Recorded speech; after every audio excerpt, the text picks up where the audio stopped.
नमस्कार दोस्तों, मैं अखिलेश मिश्रा आपके अपने एजुकेशनल यूट्यूब चैनल विद्यार्थी तक में स्वागत करता हूं। जय हिंद साथियों, कैसे हैं आप सभी। मैं अखिलेश मिश्रा एक बार फिर से आप सभी साथियों का आपके अपने यूट्यूब चैनल विद्यार्थी तक पे हार्दिक स्वागत करता हूं। साथियों, डेली आपके यूट्यूब चैनल विद्यार्थी तक पे आप लोगों को हिंदी की class UP TET, C TET and super TET के लिए दी जा रही है, जिसमें आज हम लोगों की हिंदी की 7वीं क्लास होगी। हिंदी की 7वीं क्लास होगी, डेली आप लोगों को दी जा रही है। UP TET, C TET and super TET के लिए आप लोगों को आपके यूट्यूब चैनल विद्यार्थी तक पे 3 क्लासें इस समय दी जा रही हैं।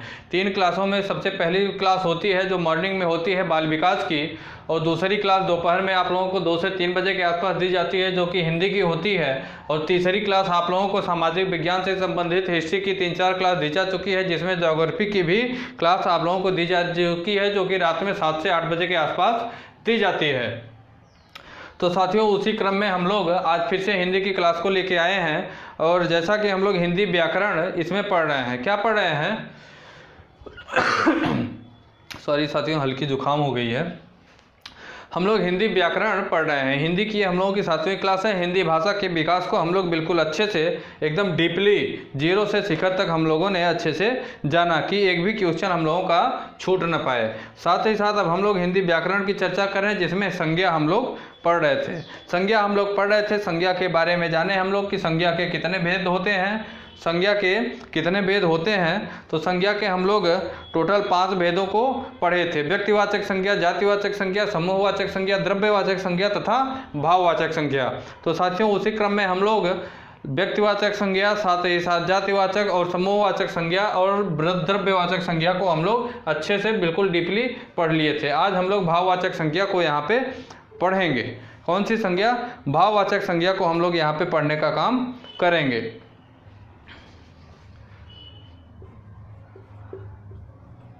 क्लास को शुरू से लेकर लास्ट तक देखा करिए, तभी चीज़ें आपको समझ में आएंगी और दिमाग में तभी सेट होगी। बीच में आप लोग क्लास खोल के देखेंगे, ठीक है। बीच में अगर कहीं भी जाके आप क्लास को देखेंगे तो चीज़ें उतनी अच्छे से आपके दिमाग में सेट नहीं होंगी। इसीलिए बता दे रहा हूँ कि विधिवत अच्छे से अपने नोट्स आप बनाइए, बेहतर तरीके से बिल्कुल अच्छी नोट्स आप लोग अपनी तैयार करिए। साथ ही साथ उसके बाद आप लोग इसका रिवीजन भी किया करिए। नोट्स अपने हाथ से लिखी हुई नोट्स बनाइए, साथ ही साथ इसका रिवीजन करिए और क्लास को शुरू से लेकर लास्ट तक देखा करिए। बीच में कहीं भी आप देखेंगे चीज़ें आपको उतनी अच्छे से समझ में नहीं आएंगी।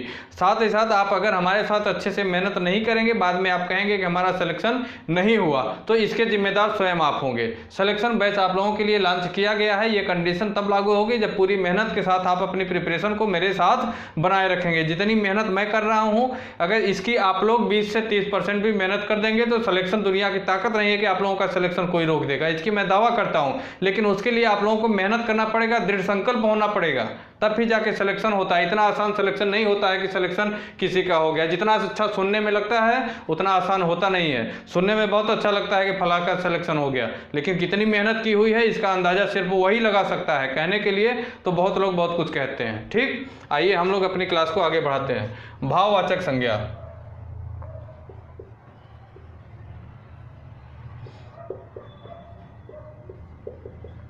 भाववाचक संज्ञा की साथियों अगर हम लोग बात करें तो सबसे पहले हम लोग इसकी डिफिनेशन जानेंगे कि जिस संज्ञा शब्दों से किसी व्यक्ति या वस्तु के गुण, दशा, स्वभाव, अवस्था आदि का बोध हो वह भाववाचक संज्ञा कहलाती है। जिस भी संज्ञा शब्दों से किसी व्यक्ति या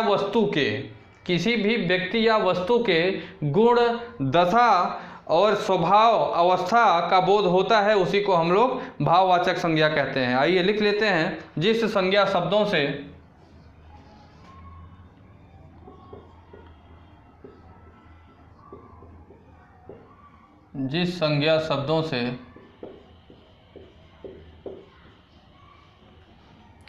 किसी व्यक्ति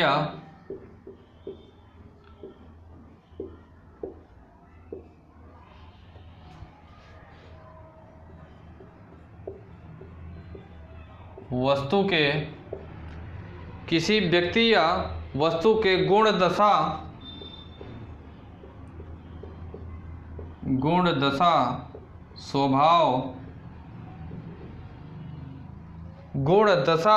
स्वभाव, अवस्था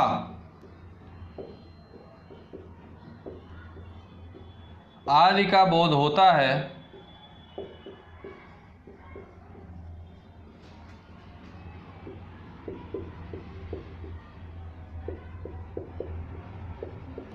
उसे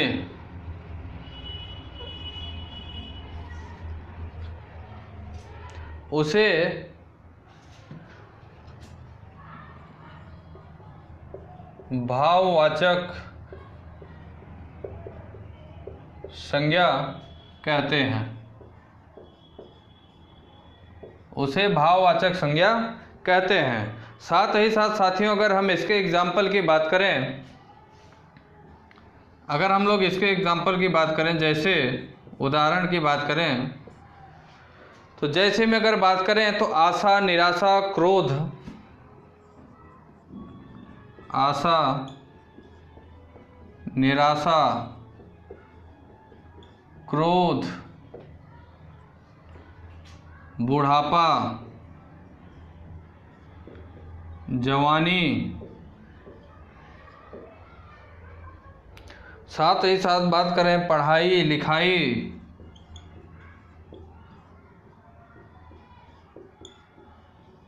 पढ़ाई की बात करें, लिखाई की बात करें, साथ ही साथ हम लोग बात करें शोक की बात करें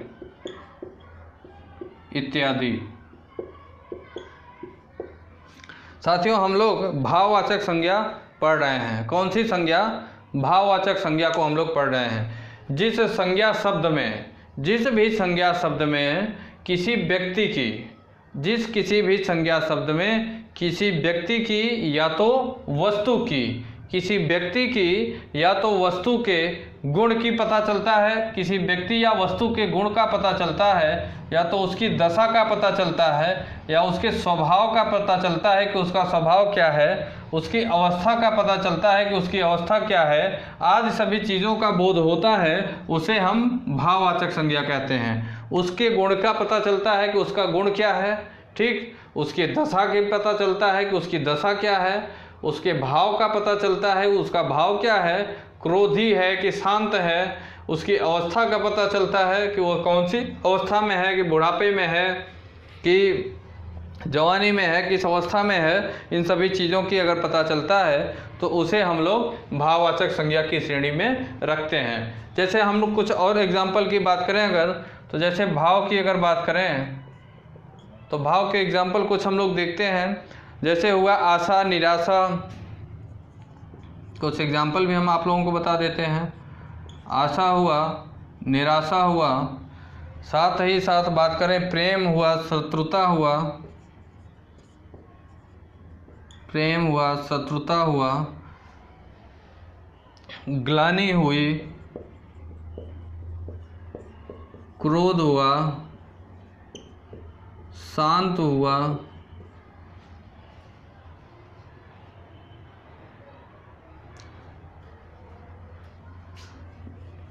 या तो कह लें शोक हुआ,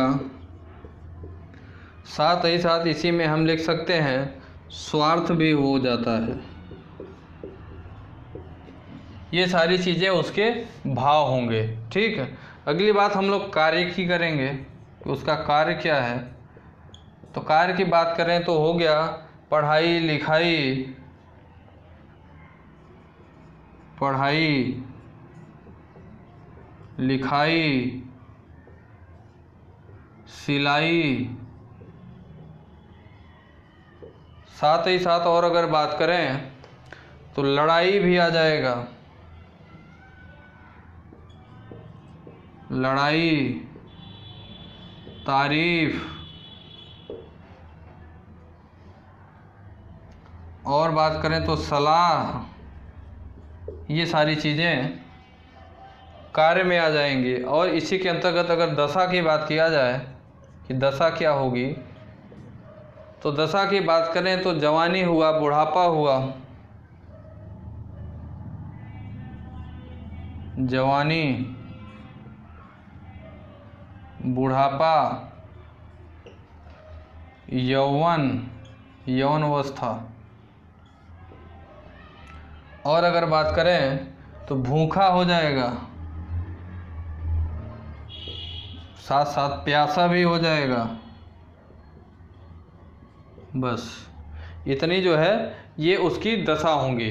साथियों, हम लोग भाववाचक संज्ञा को पढ़ रहे हैं। भाववाचक संज्ञा को हम लोग जाने कि जिस संज्ञा शब्द में किसी व्यक्ति या वस्तु के गुण की, दशा की, स्वभाव की, अवस्था आदि जैसी चीज़ों का जिसम बोध होता है उसी को हम भाववाचक संज्ञा कहते हैं। एग्जाम्पल के तौर पे हम लोग जैसे उदाहरण के तौर पे देखें कि आशा हुआ, निराशा, क्रोध, बुढ़ापा, जवानी, पढ़ाई लिखाई, शोक इत्यादि जैसे। साथ ही साथ अलग अलग भी मैं आपको यहाँ क्लेरिफाई किया, अलग अलग भी मैंने आपको यहाँ दिखाया, बताया। भाव की अगर बात करें तो आशा की बात करें, आशा जैसे मैं आपसे आशा रखता हूँ कि आप मुझे 10 रुपये दे सकते हैं, ये हमारी आशा हुई। साथ ही साथ निराशा की बात हुई कि मुझे ये निराशा लगती है कि यार मैं आपसे मांगा और मुझे मिला नहीं, ये भी एक निराशा हुई। प्रेम की बात हुई, हमारा आपका कितना स्नेह है, कितना प्रेम है, कितना लगाव है, इसकी बात हुई। शत्रुता, यही हमारे आपकी कितनी दुश्मनी है, ठीक, उसकी बात हुई। ग्लानि की बात हुई कि यार आपसे मैं 10 रुपये दिया, मांगा और आप हमें दिए नहीं, मुझे अंदर से ग्लानि होगी, अंदर से दुख होगा, तकलीफ होगा, यहाँ पे ये ग्लानि की बात हुई।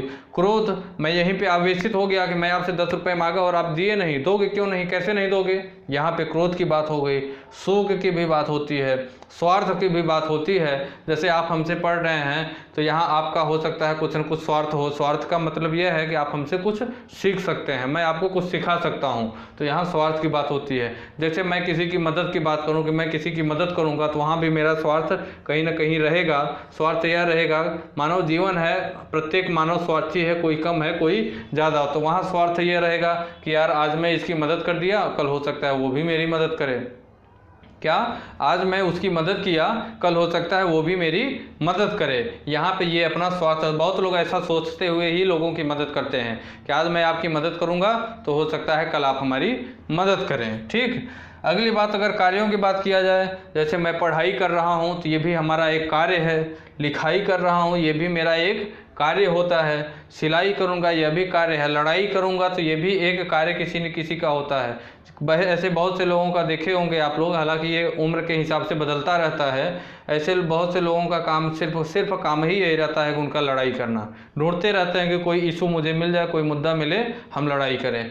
तारीफ़ की बात होती है, जैसे आप किसी दिन घर पे 4 घंटे 6 घंटे 8 घंटे लगातार पढ़ देते होंगे तो मम्मी पापा लोग आप ही की तारीफ़ करने लगते हैं कि अरे आज तो बच्चा कहीं बाहर घूमने गया नहीं, आज तो बढ़िया मन लगा के पढ़ाई किया, अब अगर इसी तरीके से ये पढ़ाई करेगा तो इसका सिलेक्शन निश्चित तौर पे हो जाएगा। तो यहाँ पे आपकी तारीफ़ की बात होगी। हालांकि आप जल्दी अक्सर ऐसा करते नहीं होंगे कि 6 घंटे 8 घंटे लगातार पढ़ाई करेंगे, लेकिन करना यही चाहिए। कम से कम अगर आपको सिलेक्शन चाहिए तो कम से कम आपको 6 से 8 घंटे पर डे, 6 से 8 घंटे, ये मैं कम से कम बता रहा हूँ कि आप मिनिमम 6 से 8 घंटे पर डे आपको पढ़ना है, तभी सिलेक्शन हो सकता है। 6 तो मैं कम कह रहा हूँ, 8 से एबव, 8 से अधिक ही आपको पढ़ाई कम से कम करना चाहिए, वो भी रेगुलर, मतलब उतना करना ही करना है। इतना टाइम टेबल आप लोगों को बनाना चाहिए अगर आपको सिलेक्शन चाहिए तो। ठीक, तो तारीफ़ की बात हुई। सलाह की बात होती है, जैसे मैं भी आपको सलाह दिया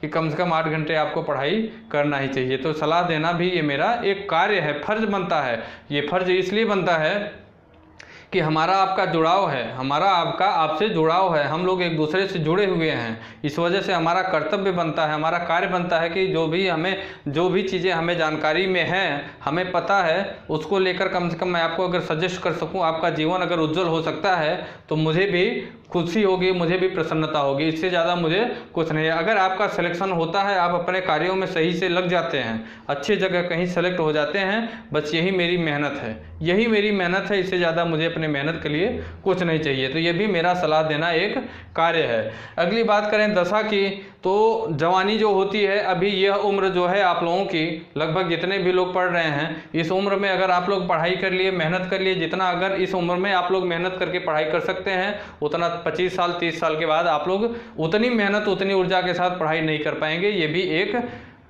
कहिए तो एक साइकोलॉजी होता है कि जितने और जैसे जैसे उम्र बढ़ती जाती है वैसे वैसे पढ़ाई करने में मन कम लगने लगता है, जैसे जैसे उम्र बढ़ती है वैसे। तो ये भी एक दशा होती है। जवानी, बुढ़ापे की बात हुई, अभी एक दशा है। यौवन की बात किया जाए तो ये भी एक दशा होती है। भूखे की बात है, कोई व्यक्ति है भूखा है कोई व्यक्ति है भूखा है तो वो भी एक उसकी दशा है, प्यासा है वो भी उसकी एक दशा है। ठीक साथियों, तो यहाँ पे हम लोग भाववाचक संज्ञा को अच्छे से पढ़े और जाने। ठीक साथियों, मैं उम्मीद करता हूँ कि मेरे द्वारा बताई हुई सारी चीज़ें आप लोगों को अच्छी लगती होंगी। ठीक, आइए अब हम लोग संज्ञा को पूरा कर लिए। ठीक, संज्ञा के सभी पांचों भेदों को हम लोग अच्छे से एक्सप्लेन करते हुए पढ़े और जाने संज्ञा के बारे में।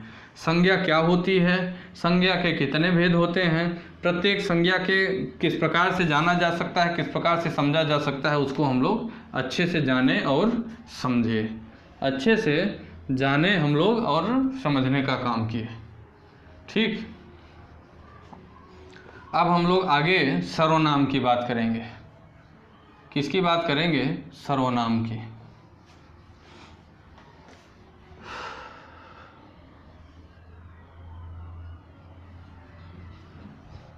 हिंदी व्याकरण के अंतर्गत अब हम लोग आगे सर्वनाम की बात करेंगे।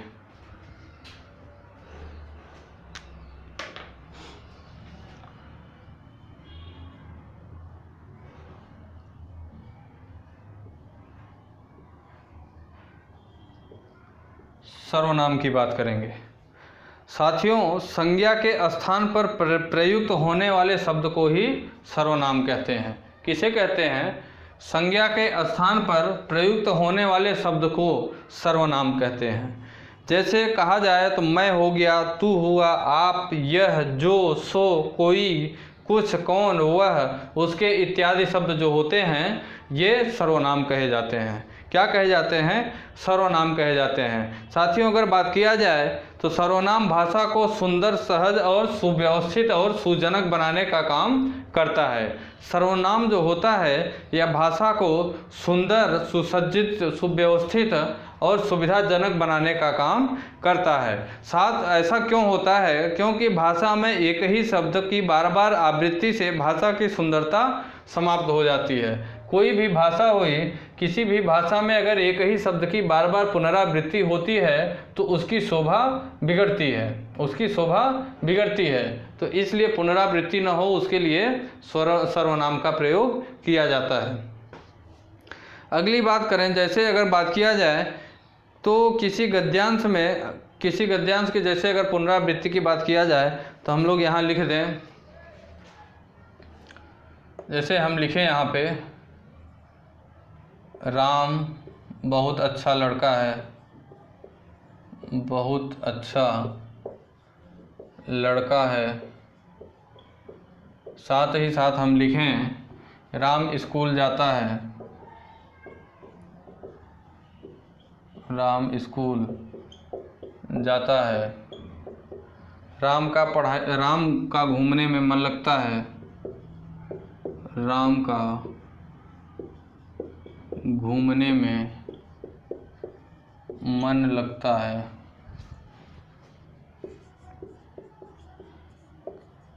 जैसे हम कहें कि राम अपनी कक्षा में नहीं, जैसे हम लोग लिखें कि राम बाजार गया था, बाजार जाता है। राम क्रिकेट खेलता है,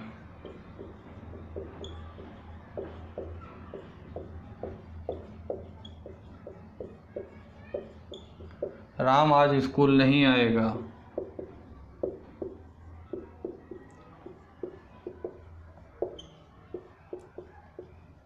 नहीं आएगा।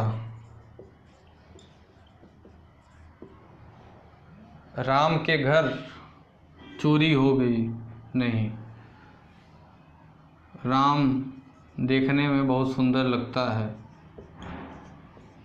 देखने में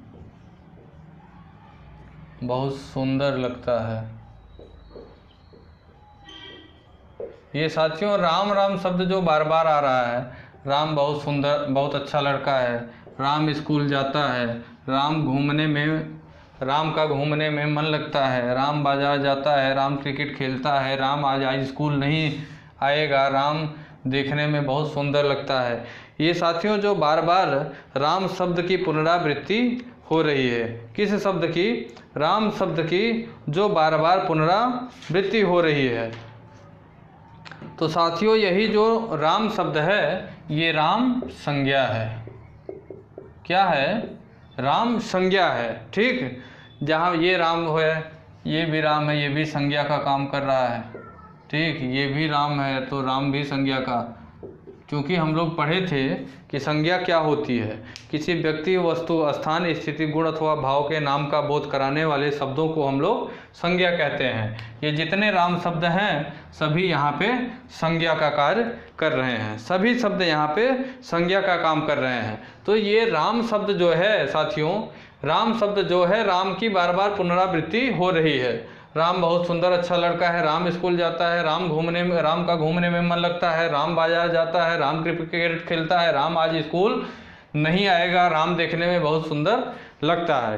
राम राम राम राम, बार बार राम की पुनरावृत्ति हो रही है। इससे वर्ड में, इससे शब्द में, गद्यांश में जो है सुंदरता नहीं आ रही है, वो लय नहीं आ रहा है, वो लय नहीं आ रहा है। इसलिए साथियों, अगर हम लोग बात करें, ये भी जो राम है यह भी संज्ञा है। ठीक साथियों, जितने भी राम यहाँ दिखाई दे रहे हैं वो सब संज्ञा का काम कर रहे हैं। ठीक साथियों, तो यही चीज़ हम लोग पढ़ रहे थे कि संज्ञा के स्थान पर प्रयुक्त होने वाले शब्दों को, संज्ञा के स्थान पर जो भी शब्द यहाँ प्रयुक्त होंगे, संज्ञा के स्थान पर जो भी शब्द यहाँ प्रयुक्त होंगे उसी को हम लोग सर्वनाम कहेंगे। ठीक, उसी को हम लोग सर्वनाम कहेंगे। अब जैसे यहाँ हम लोग कह दें राम बहुत सुंदर लड़का है, यहाँ लिख दें कि वह स्कूल जाता है। ठीक, फिर यहाँ लिख दें कि राम का घूमने में बहुत मन लगता है, अर्थात यहाँ लिख दें कि उसका घूमने में बहुत मन लगता है। साथ ही लिख दें राम बाजार जाता है, तो लिख दें यहाँ वह बाजार जाता है। लिख दें राम क्रिकेट खेलता है। ठीक, तो यहाँ भी लिख दें कि वह क्रिकेट खेलता है। इस तरीके से चीज़ें जो यहाँ पे हम लोग लिखेंगे, राम आज स्कूल नहीं आएगा, तो यहाँ लिख दें कि वह आज स्कूल नहीं आएगा। राम देखने में बहुत सुंदर लगता है, तो लिख दें यहाँ वह देखने में बहुत सुंदर लगता है। अर्थात मतलब जो भी संज्ञा के स्थान पर जिसका प्रयुक्त, जो जिस संज्ञा के स्थान पर प्रयुक्त होने वाले जो भी शब्द होंगे, संज्ञा के स्थान पर जिन भी शब्दों का प्रयुक्त किया जाएगा वह सर्वनाम कहलाएगा। तो आइए इसकी हम डिफिनेशन पहले लिखते हैं। किसकी? सर्वनाम की। सर्वनाम की परिभाषा हम लोग लिखेंगे यहाँ।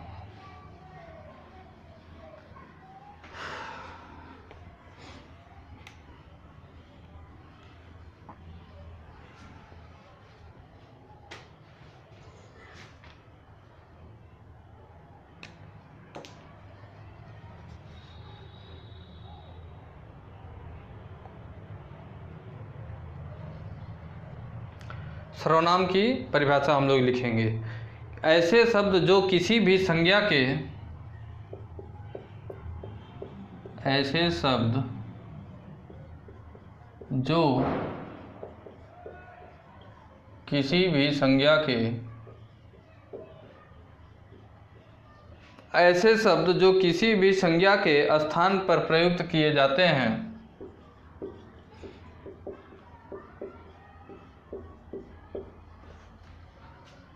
प्रयुक्त किए जाते हैं,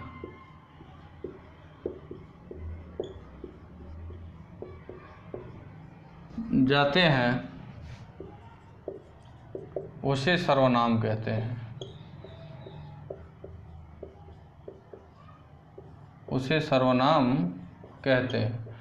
ऐसे शब्द जो किसी भी संज्ञा के स्थान पर प्रयुक्त किए जाते हैं उसे हम लोग सर्वनाम कहते हैं। ठीक साथियों, किसी भी संज्ञा के स्थान पर प्रयुक्त किए जाते हैं उसे हम लोग सर्वनाम कहते हैं। साथियों, सर्वनाम के कुल 6 भेद होते हैं। कितने? सर्वनाम के कुल 6 भेद होते हैं। सर्वनाम की परिभाषा हम लोग जाने कि ऐसे शब्द जो किसी भी संज्ञा के स्थान पर प्रयुक्त किए जाते हैं उसे हम लोग सर्वनाम कहते हैं। किसी भी संज्ञा के स्थान पर प्रयुक्त किए जाते हैं उसे हम लोग सर्वनाम कहते हैं। सर्वनाम के कुल 6 भेद होते हैं।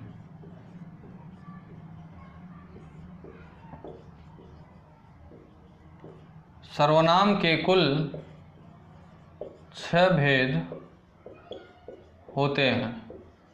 कितने? सर्वनाम के कुल 6 भेद होते हैं। ये 6 भेद कौन कौन से होते हैं साथियों, इसे पहले हम लोग लिख लें। पहले हम लोग लिखेंगे पुरुषवाचक सर्वनाम। 6 जितने ये 6 भेद होते हैं, इन सभी 6 भेदों को हम लोग लिखेंगे।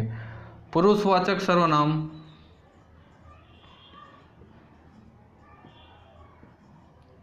पुरुषवाचक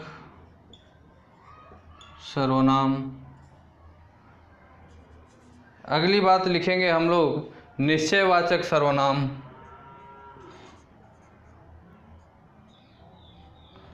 निश्चयवाचक सर्वनाम।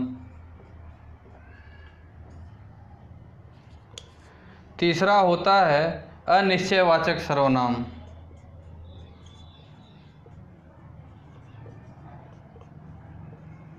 अनिश्चयवाचक सर्वनाम। चौथा होता है संबंधवाचक सर्वनाम।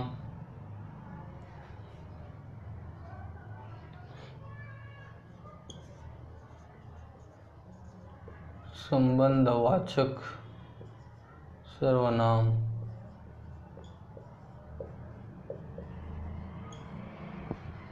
पांचवा होता है प्रश्नवाचक सर्वनाम।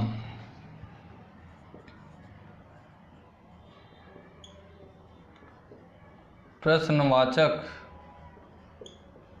सर्वनाम। उसके बाद छठवां होता है निजवाचक सर्वनाम।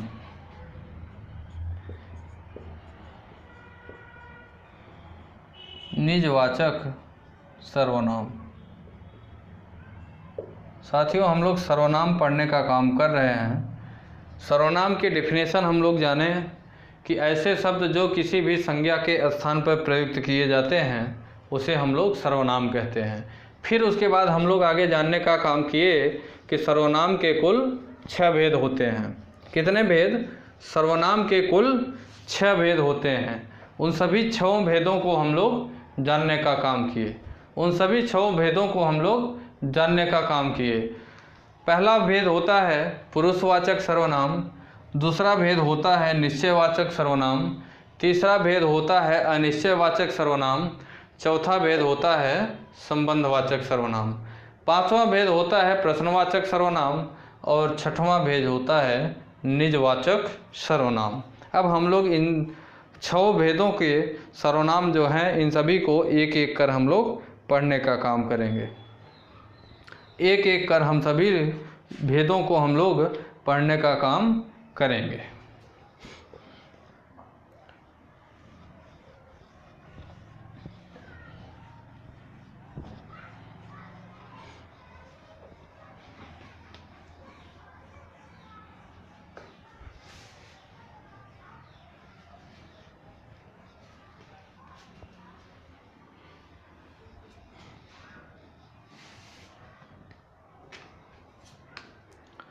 पहला सर्वनाम है पुरुषवाचक सर्वनाम।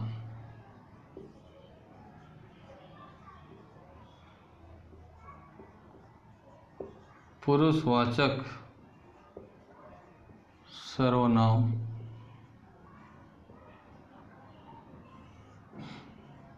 साथियों, पुरुषवाचक सर्वनाम की अगर बात करें तो जो सर्वनाम, वे सर्वनाम जो स्त्री या पुरुष के नाम के बदले प्रयुक्त किए जाते हैं, वे सर्वनाम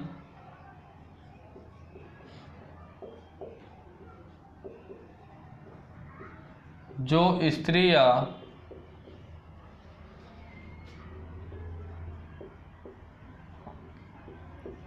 पुरुष के, जो स्त्री या पुरुष के नाम के, जो स्त्री या पुरुष के नाम के बदले प्रयुक्त किए जाते हैं,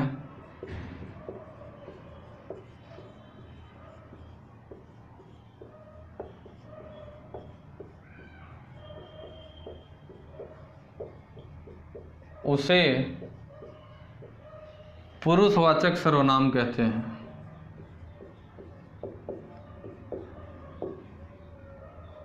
पुरुषवाचक सर्वनाम कहते हैं।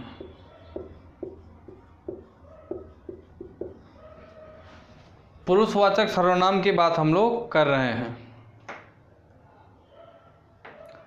वे सर्वनाम जो स्त्री या पुरुष के बदले, पुरुष के नाम के बदले प्रयुक्त किए जाते हैं, उसे हम लोग पुरुषवाचक सर्वनाम कहते हैं। वे सर्वनाम जो स्त्री या पुरुष के नाम के बदले में प्रयुक्त किए जाते हैं, उन्हें हम पुरुषवाचक सर्वनाम कहते हैं। साथियों, पुरुषवाचक सर्वनाम की बात करें तो इसके भी 3 प्रकार हैं। पुरुषवाचक सर्वनाम की बात करें तो इसके भी 3 प्रकार हैं। पहला बात करें तो प्रथम पुरुष,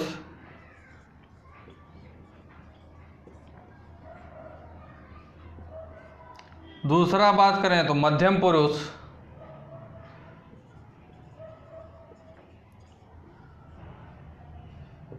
और तीसरी बात करें तो अन्य पुरुष।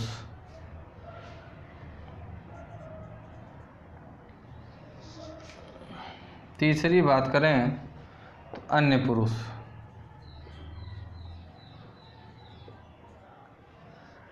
पुरुषवाचक सर्वनाम के भी 3 प्रकार होते हैं, प्रथम पुरुष, मध्यम पुरुष तथा अन्य पुरुष। प्रथम पुरुष की बात करें साथियों तो इसमें मैं, हम, मेरा, इसके अंतर्गत मैं, हम, मेरा, मुझे, हम, हमें, मुझे, हमें, ये प्रथम पुरुष की बात हुई। मैं, हम, मेरा, मुझे, हमें, ठीक, ये प्रथम पुरुष की बात हुई। मध्यम पुरुष की अगर बात करें साथियों तो तू,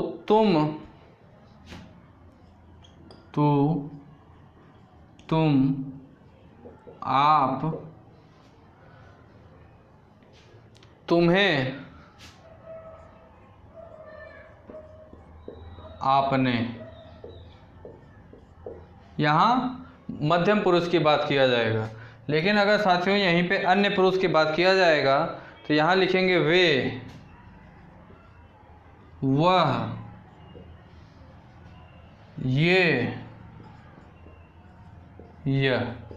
अब इसे समझने का काम करेंगे साथियों हम लोग। साथियों, जो पुरुष वचन सर्वनाम है इसके 3 प्रकार हैं, प्रथम पुरुष, मध्यम पुरुष तथा अन्य पुरुष।